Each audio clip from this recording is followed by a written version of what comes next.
Hello and welcome to Norwal Farm. Michael Walsh and Roger Norgel here. This is the first year, well, it's only our second year in business, but it's our first year that we're lambing in the winter in January and February. Last year was March and April, much milder weather. So we're going to have to develop a brooder system for the newborn lambs in this real cold weather. So what we're going to do is these mangers are removable. Each one removes out of each section. So what I'm going to do is cut a little section here that will lift out. And then I bought some 10-gallon garbage pails. It will sit in the corner like this. We'll have the wood section cut out beneath it. I'm going to cut a hole just big enough for the light cord to come out, and then there's an electric bulb that has an aluminum shield that you can attach something to it to hang it, so then you can adjust it to the height that you need. We'll affix this handle so that the sheep can't move this away. We'll probably just wire it right down there. You can see right there, just wire it to the board. That way this protects the light from getting water splashed on it, protects it from the sheep or goats messing with it. We'll probably anchor it on two sides, and then we'll adjust the height. You want the air temperature to be about maybe 45 to 50 degrees. You don't want it super warm, just enough to keep the chill off of them. And what I like about this is this will act as a brooder. It will keep the hot air, warm air in there. And then this is enclosed below down there, so there's no draft. We'll bed it really good, so this should work really well. What we'll do, this actually will be here, and there'll be one here next to it. There's going to be one in the corner down there, and then if we need them, we'll have one here and one here adjacent to each other.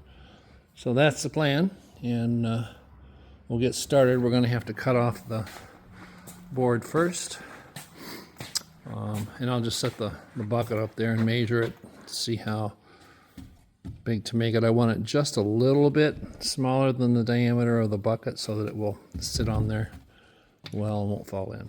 Okay, this piece is cut, so it just lifts right out of here.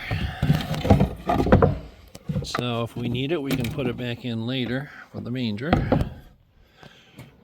They don't actually eat out of this side, but if we need to, we can put hay there. So the next thing is the bucket will sit in there. So let me get that and show you that.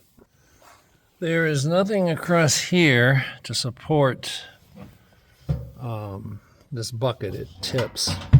So I'm cutting a piece of plywood, probably about, you have to go from there to the wall, so that will fit across there, and then the bucket can sit on that, and then that will be the light area right there. Got that small piece cut, and now this will sit just like that in the center, and we'll secure it. There's a little steel rod right there, you can see. And then there's also a wooden post we can secure it to as well. So now the next step, actually I want it about like that, is to cut a hole in the top of this so the cord can come through on the electric light. So this is the light. You can see the bulb right there. And it will come up from the other end, the downside, and we'll hang it inside the bucket. And then this bracket right here, this wire that's sticking up from the porcelain part, that's what we will attach a chain or a wire or something to that.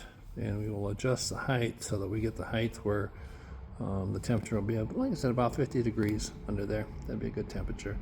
The metal housing here will protect the light. It's also going to protect the wood, so really diminish the chances of a fire. So hopefully this works. I need a hole big enough for the plug to go through. and then probably drill a couple of holes for the wire to adjust the height with it. Have the hole cut in the top right here. Drill 2 holes there, and you can see the wire going up through there. It's wired underneath to secure it. I left the wire long enough but I'm not sure what the height is for the light. So we've got plenty of extra, and then we'll just adjust the height of the light to make sure the temperature's right. So the light's here, and here's the cord. Go through the hole on top, and then we secure this bracket with the wire. I have the wire looped, brought it up here, looped it through there, and then brought it back around. Doesn't have to be wired real tight. And then we'll set this in place and turn the light on and show you how it works. You can see the light underneath there. This is sitting on top. You can see the space between the board there. And the light is high enough from the board. It's not going to get that too hot. What I like, and you can see the light up there. I stick my hand in here and you can really feel the heat. It's nice and warm. And what'll happen is that's all blocked off, so there's no draft. And with that metal on the top, that's going to keep the heat from escaping. It's going to, keep the warm air in here better. So I think this will work pretty well.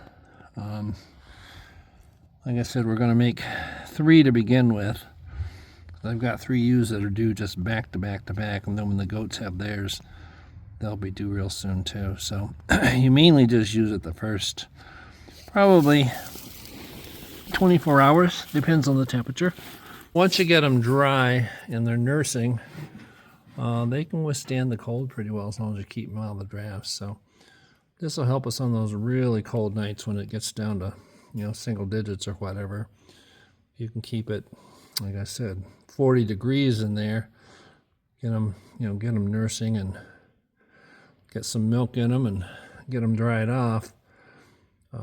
They will learn to go to the light and to the warmth. So hopefully this will work, and we'll get the others made. And next week we'll try them out because we are due to have lambs next week. Thanks again for joining us at Norwal Farm. If you haven't already, please subscribe to our channel. Ring the notification bell for any new videos. Hit the like button and share this video with a friend and leave us a comment. Thanks again for joining us.